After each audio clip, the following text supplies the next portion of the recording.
Je vais vous l'annoncer dans les titres. Grand Messe de l'agriculture, le SIAM se poursuit à Meknès où s'est tenue aujourd'hui la 3e réunion ministérielle de l'initiative pour l'adaptation de l'agriculture africaine.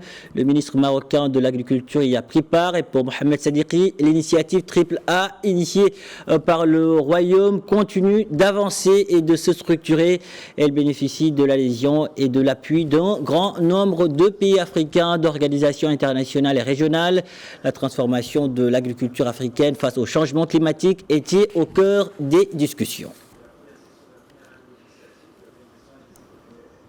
Une trentaine de ministres sont présents à cette conférence avec une importance naturelle donnée au continent. Sur ce, écoutons Jawad Chami, le commissaire de ce SIAM. Le Salon international de la culture au Maroc confirme son identité africaine dans sa 15e édition. Puisque nous recevons cette année 23 pays qui nous accompagnent pour le projet, mais aussi beaucoup de délégations africaines,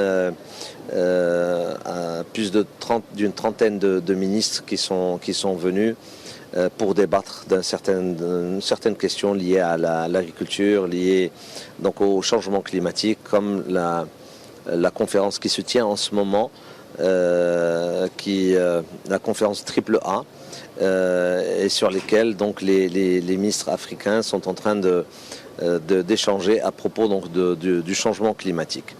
Donc nous sommes sereins par rapport au fait que le Maroc peut se targuer et avoir la légitimité de représenter l'agriculture continentale, vu d'abord sa position géographique par rapport à l'Europe, deuxièmement par rapport à l'expertise qui a été cumulée ces dernières années et qui permet donc aux Marocains de pouvoir donc rayonner dans ce domaine.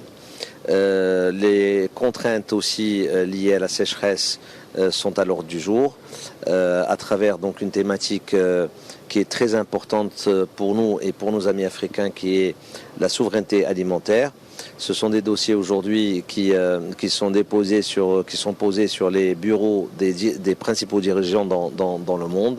Et aujourd'hui, ces sujets sont traités au niveau du salon de l'agriculture.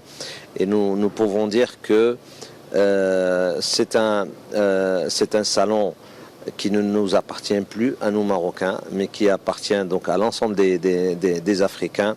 Nous sommes heureux de les accueillir, nous sommes heureux de travailler avec eux, nous sommes heureux de pouvoir entrevoir l'avenir avec nos amis africains.